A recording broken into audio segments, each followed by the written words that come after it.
তো বিএনপির ভাইরা আপনারা অনেকেই অনেকের সাথে বিএনপি তো আর এই গত প্রায় সেই 2014 সালের 5 জানুয়ারি নির্বাচনের পর থেকে এখন পর্যন্ত আমি ইলিয়াস হোসাইন আমাকে আপনাদের চিনতে নিশ্চয়ই বাকি নেই। অনেকেই অনেক বিএনপির আমার শুভাকাঙ্ক্ষী যারা আছেন তারা বলে থাকেন যে ভাই আপনি এই নির্বাচনের আগে এসে কেন আপনি সরাসরি বিএনপির বিরুদ্ধে গেলেন, দাঁড়িপাল্লার পক্ষে ভোট চাইলেন, এটা কেন করলেন?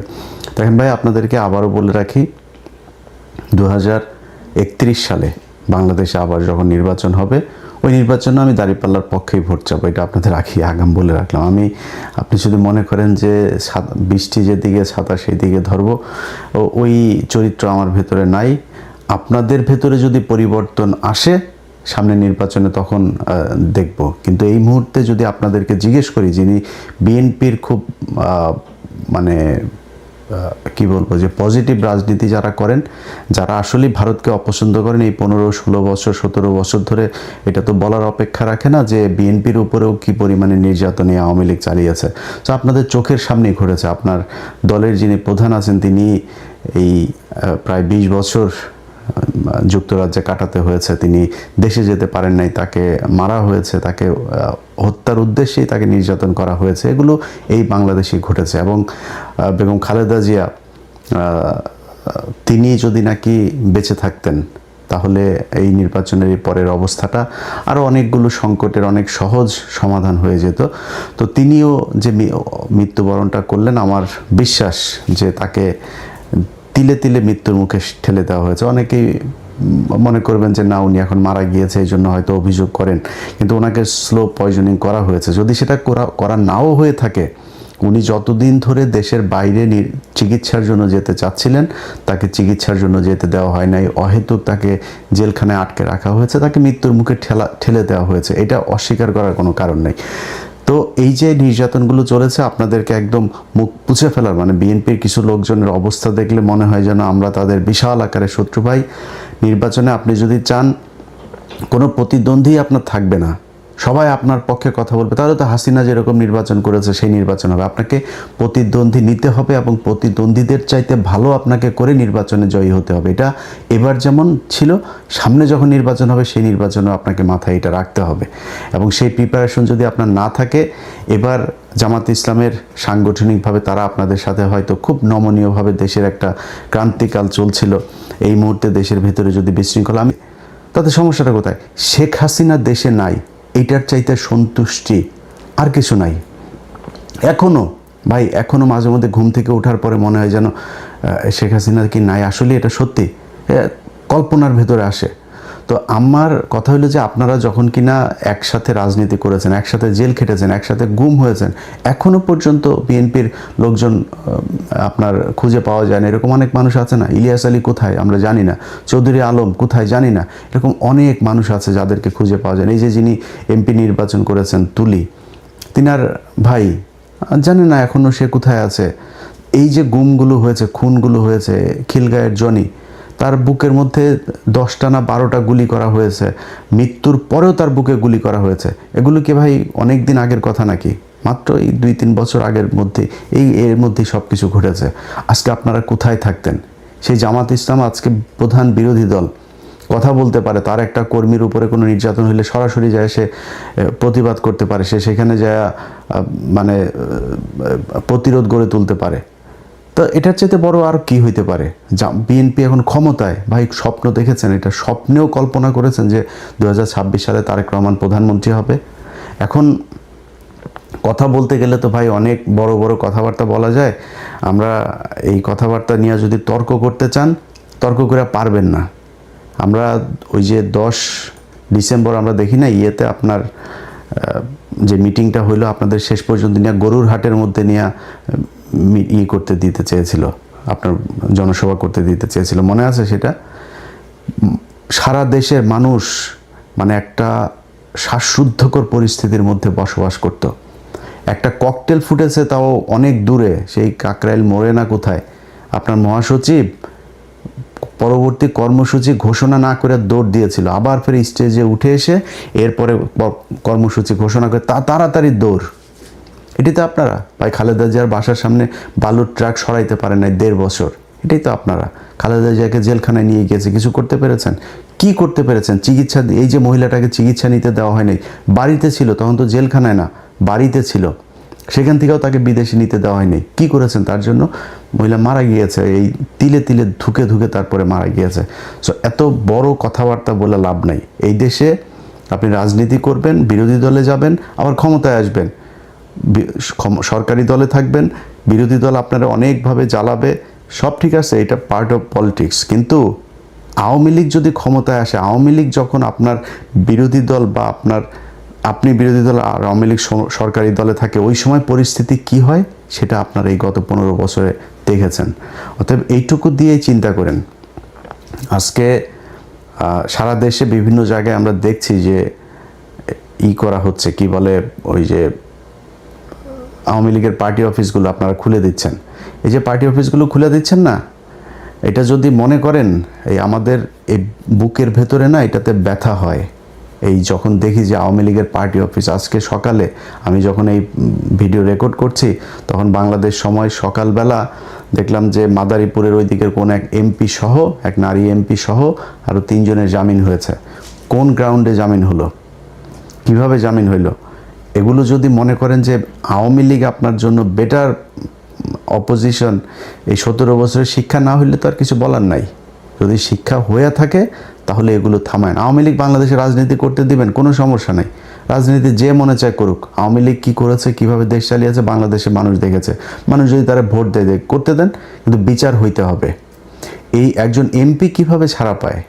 সাধারণ কর্মী, গ্রামের ওয়ার্ডের একজন কর্মী, তারে নয় বুঝলাম যে আপনি 1.5 বছর হয়েছে, ওকে ঠিক আছে, ওরে ছাড়ো এবার। তো একজন এমপি কিভাবে ছাড়া পাইল? শেখ হাসিনার পরিবার রাজনীতি করতে পারবে যদি চায়। এগুলো আপনারা যখন বলেন তখন খুব কষ্ট হয়। যেই কারণেই নির্বাচনের আগে এসে আমাদের এই পক্ষ সরাসরি নেওয়ার কোনো সুযোগ ছিল না। আজকে যারা এই প্রশ্ন করেন যে ভাই কেন দাঁড়িপাল্লার পক্ষে গেলেন, তারা গতকাল যখন কিনা শপথ নিল ওই সময় কিছুটা টের পেয়েছেন যে কেন আমরা জামাত ইসলামের পক্ষে গিয়েছিলাম। তারা প্রথম দিনেই এই শহীদের এতগুলো রক্তের সাথে তারা বেইমানি করেছে। এই গাদ্দারি আল্লাহ সহ্য করবে না। আপনি আজকে প্রধানমন্ত্রী হয়েছেন, মায়ের জানাজায় অংশ নিতে পেরেছেন, তারপরে শেষ মুহূর্তে পর্যন্ত অন্তত লাশ তো দেখতে পেরেছেন। এটা এই শহীদদের কারণে। এই যে কয়েকদিন আগে মানুষগুলো মারা গেল, এরা জামাত ইসলাম, আওয়ামী লীগ, বিএনপি, কোনো রাজনৈতিক দল বুঝতো না। এরা সাধারণ মানুষ, দমন পীড়ন নির্যাতন, দেশের এই খারাপ অবস্থা, এগুলো দেখে তারা আস্তে আস্তে প্রতিবাদী হয়ে উঠেছে। তারপরে রাস্তায় নেমেছে, গুলি খেয়েছে, মারা গিয়েছে, শহীদ হয়েছে। তাদের সাথে গাদ্দারি করলেন জুলাই সনদ বাস্তবায়ন করতে গিয়ে। তো এই জিনিসগুলি যদি না করেন তাহলে আমাদের ভাল লাগবে। আপনারা দেশ চালান, কোনো সমস্যা নাই, আপনাদের কাছ থেকে রুটি খাইতে যাব না। রুটি খাওয়ার লোক বহুত আছে, যারা খাইতে চায় তাদেরকে দেন, কোনো সমস্যা নেই। আমার একটাই পলিসি, সেটা হয়েছে যে ইন্ডিয়া এই দেশে কোনোদিন আর মাতবাড়ি করতে পারবে না। অতএব এই ইন্ডিয়া, আওয়ামী লীগ এখনও পর্যন্ত সেই ইন্ডিয়ার সবচেয়ে পছন্দের দল, এবং আওয়ামী লীগ এই দেশে ক্ষমতায় আসলে আবারও ইন্ডিয়া সেই আগের মতোই করবে। সো তাদেরকে আসতে দিয়ে না, আপনাদের পায়ে ধরে অনুরোধ করলাম, আর কিছু না। তো যেটা বলছিলাম যে জামাতের আমির উনি এই কথাটা বলেছেন যে আমাদের যদি নাকি ওই সময় ইলিয়াস, আমরা যদি নাকি গ্যাঞ্জাম করতাম, তাহলে আমাদের কাছে গোয়েন্দার তথ্য ছিল যে এখানে আওয়ামী লীগ নামবে মাঠে, এবং আওয়ামী লীগের সাথে বিএনপিরও কিছু লোকজন নামবে, নেমে তারা প্রচণ্ড বিশৃঙ্খলা করবে, দেশটা একটা গৃহযুদ্ধের দিকে যাবে। আমরা ওই দিকে যেতে চাইনি, এই জন্য আমরা কোনো কিছু বলি নাই। তো এই যে জামাতের আমিরের মতো একজন মানুষ এতটুকু মানে স্যাক্রিফাইস করেছে, ধরেন আমি জামাত ইসলাম পাশ করলে কি হইতো? হ্যাঁ হয়তো ধরেন মনে করেন যে আমার জন্য বাংলাদেশের রাস্তাটা অনেক ইজি হয়ে যাইতো। আমি ভাই বাংলাদেশে গিয়ে মন্ত্রীও হইতাম না, এমপিও হইতাম না। এমপি হইলে আমি তো হয়তো জামাতের কাছে চাইলে আমার এমনিতেই দিত। আমি হইতে চাইনি তো ভাই, তো আমি চাইনি ওইটা, আমি এখনও চাই না, ভবিষ্যতেও চাবো না। এটা আল্লাহ বাঁচায় রাখলে তারপরে দেখবেন। আমার রাস্তা ভাই ওই একটা, আওয়ামী লীগ আর ইন্ডিয়া, এর বাইরে কিচ্ছু নাই। কিন্তু উনি তো প্রধানমন্ত্রী হইতেন, যিনি প্রধানমন্ত্রী হইতেন সেই ব্যক্তি মানে এত ঠান্ডা মাথায় আমার সাথে বলতে পারেন যে ইলিয়াস আমরা ওই সময় কিছু করলে দেশের অবস্থাটা খারাপ হইতো। আগে বলেছি, আল্লাহর কসম করে বললাম যে এতটুকু স্যাক্রিফাইস উনি করেছেন। তো সেই মানুষগুলোর জন্য আপনারা মানে ন্যূনতম সৌজন্যতা বোধ, সহযোগিতা, সহমর্মিতা দেখাইতে পারবেন না?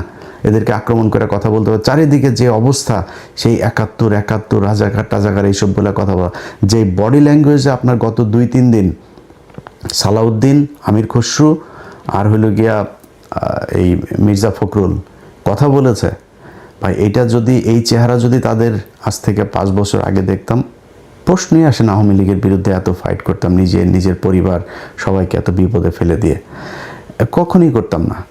তো যাই হোক, আজকের এই ভিডিওটা যে কারণে আপনাদেরকে কথাগুলো যে কারণে বললাম, সেটা হচ্ছে যে ভাই আপনারা ক্ষমতায় এসছেন, দেশ চালান, কোনো সমস্যা নাই।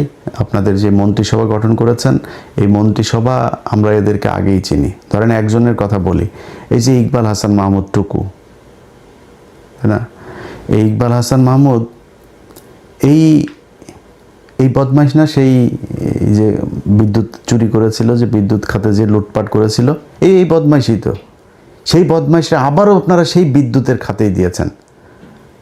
আপনার এই চোর, আপনার সালাউদ্দিন, তারা স্বরাষ্ট্রমন্ত্রী বানিয়েছেন। এরকম আরও অনেক চোর আছে, যেই চোরেদেরকে আপনারা আবার বসিয়ে দেন। কিছু ভালো মানুষও আছে, এই যে আলতাফ হোসেন চৌধুরী, এই লোকটা যদি আসতো ইতে অনেক ভালো লাগতো। ওই যে সাকা চৌধুরীর ছেলে হুমাম কাদের চৌধুরী, উনি যদি আসতো অনেক ভালো লাগতো। নতুন ইশরাক এসেছে, একটা ভালো পছন্দ। তারপর এরকম আরও অনেকেই ছিল যাদেরকে আপনারা আনতে পারতেন। এটা আমাদের আলোচনার বিষয় না যদিও, কিন্তু এখানে যে চোরগুলোকে এনেছেন, এই চোরগুলো দিয়ে এই যে মির্জা কি বলে ফখরুল ইসলাম আলমগীর, এই মির্জা ফখরুল ইসলাম আলমগীরের ভাই তো মনে করেন এখন লুটপাট করে মানে অস্থির বানায় দিবে। আপনার হাতে রিজার্ভ আছে কত ভাই? রিজার্ভ কত?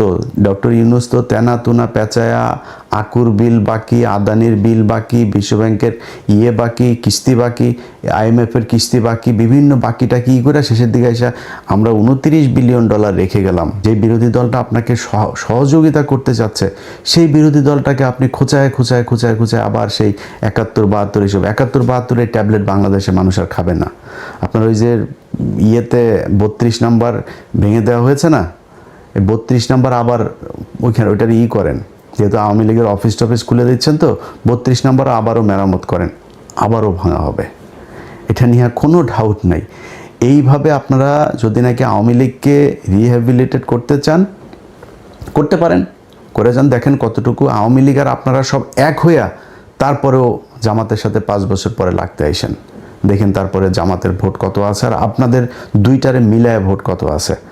তো যারে জুতা দিয়ে পেটাইলেও যার লজ্জা হয় না, তারে তো আর থাপড়ায় লাভ নাই, তাই না?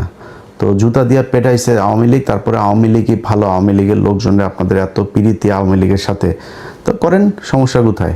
আপনারা চালাইতে থাকেন আওয়ামী লীগের নিয়ে। মানুষ এগুলি দেখছে।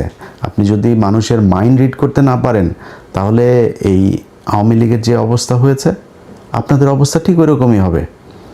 আপনারা আওয়ামী লীগ এবং এই ইন্ডিয়ার আজকে এই জুলাই আন্দোলনের একদম মূল এজেন্ডা ছিল হচ্ছে এই দুইটা, যে আওয়ামী লীগ ইন্ডিয়া, এই দুইটার ব্যাপারে মানুষ এত পরিমাণে খেপেছিল, সেই দুইটারই আপনারা বিশাল প্রীতি দেখাইতে যাচ্ছেন।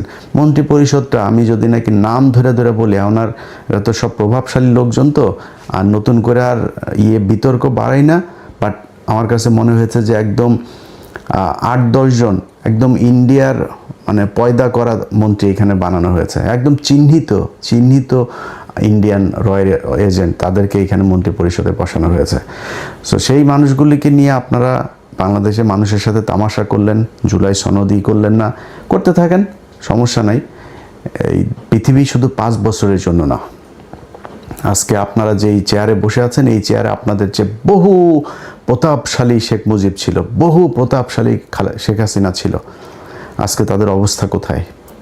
শেখ হাসিনার দিন কাটে এখন, আগে 2-1 বোতল খাইতো, এখন মনে হয় 8-10 বোতল ফেন্সিডিল খায় তার দিন কাটে।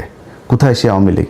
আর আওয়ামী লীগের লোকজনরে বললে তারপরে শেষ করি, ভাই তোদের যদি লজ্জা শরম কিছু থাকতো, তোরা আবার এখন ফেসবুকে করিস। ওই তারেক রহমানের মেয়ের একটা ভিডিও বের হয়েছে, সেই ভিডিও দিয়া তারপরে এক জায়গায় দেখলাম লিখেছে যে ওদের শেখ পরিবারের মেয়েরা নাকি বিশাল আকারের সম্মানিত, তারা নাকি জীবনে, তোদের শেখ পরিবারের একটার জামাই হইল গিয়া ইহুদি, একটার বউ খ্রিস্টান, একটার যায় আকাম কুকাম করিস ইন্ডিয়াতে, তোদের তো বাংলাদেশে কিছুই নাই। তারেক রহমানের মেয়ে কোন গানে গিয়ে বন্ধু বান্ধবীর সাথে পড়াশোনা করে সেখানে গিয়ে সে ফান করেছে, সেটা তো বহুত ছোট জিনিস। তারেক রহমানের তো আর তার মেয়েরে তো আর ওই লন্ডনে তো আর ফেলে দিয়ে আসে না আরেকজনের সাথে।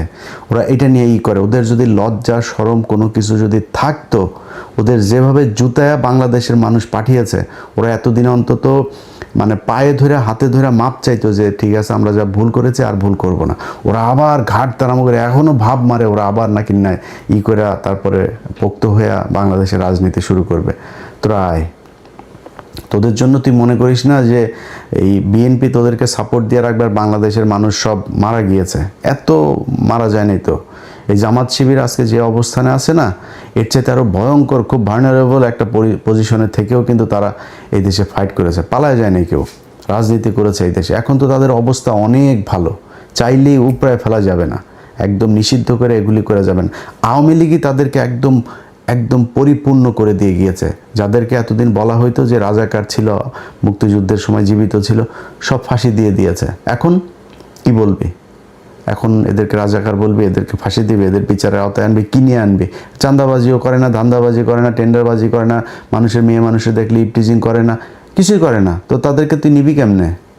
আবার এই হাসিনার মতো ওই যে ইন্ডিয়ারে নিয়ে তারপর ওইভাবে, ওইটা অত ইজি হবে না বিষয়টা।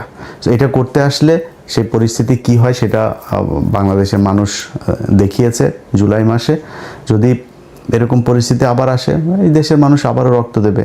রক্ত দিলে আমার মনে হয় যেই ভুল করেছে, যেই চোর বাটপার আন্তর্জাতিক ন্যাশনাল সব চোর বাটপারদেরকে বসাইছিল, ওরকম চোর বাটপার ইনশাল্লাহ আর বসবে না। একদম শুরু থেকে মানুষ বুঝবে। আমরাও মানে ওই খোলা পানিকে আমরা ওই যে দই মনে করেছিলাম, চুন দেখে আমরা দই মনে করেছিলাম, ওইটারে মনে করে তারপরে সবার কত প্রশংসা। আমি নিজেই বলেছি এই ইউনুসকে 20 বছর চাই ভাই। প্রতিটা উপদেশটা চুরি করতে করতে দেশটার একদম ধ্বংস করে দিয়ে গিয়েছে। তো এই ধ্বংসস্তূপ থেকে তারেক রহমান টেনে উঠাবে, এটাই বিশ্বাস। মন্ত্রিপরিষদ নিশ্চয়ই উইদিন 6 মান্থ বা 1 বছরের মধ্যে এটার পরিপূর্ণ একটা হবে।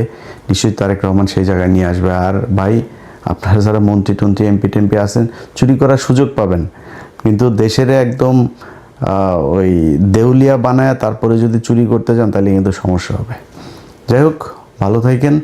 আপনাদের কাছে বিচার দিয়ে রাখলাম। যারা বাংলাদেশে বিএনপি করেন ভাই, আপনাদের কেন্দ্রীয় নেতারা সোল্ড হইতে পারে। আপনারা বিশাল বড় দল, আপনাদের এই দলে অনেক মানুষ আছে এবং এই দলের বেশিরভাগ মানুষই ভারত বিরোধী, আওয়ামী লীগ বিরোধী। আমি আজকে কিছুক্ষণ আগে ভিডিওটা করার ফরিদপুরে দেখলাম যে তারা অফিস খুলেছে, আবার ফের বিএনপির লোকজন গিয়ে সেই অফিসে তালা মেরে দিয়ে এসেছে। আপনাদেরকে স্যালুট। যারা তৃণমূলের নেতাকর্মী আছেন ভাই, এই মির্জা ফখরুলদের সমস্যা হয় না। মির্জা ফখরুলের মেয়ে অস্ট্রেলিয়া ছিল, তার ঘর জামাইটা অস্ট্রেলিয়ায় ছিল, টাকা পাঠায়, আওয়ামী লীগই টাকা পাঠাইতো, তারা ভালো থাকে। আপনাদের সালাউদ্দিনের শিলংয়ে নিয়ে ভিআইপি রিসোর্টে নিয়ে রাখে, এদের সমস্যা হয় না, সমস্যা আপনাদের হয়। সো আপনাদের চোখের সামনে যদি আওয়ামী লীগের অফিস খুলবে, তারা রাজনীতি করবে এই দেশে, এটা দেখতে যদি আপনাদের ভাল লাগে তাহলে কোনো সমস্যা নেই। আমরাও তো ভাই খারাপ নাই, আমরা তো দেশে জেল খাটি নাই, আমরা দেশে পুলিশের দৌড়ানি খাইনি, আপনারা খেয়েছেন। আপনাদের যদি সেটার পরে লজ্জা না হয় তাহলে আর কি করেন, যেমনি ভাল লাগে।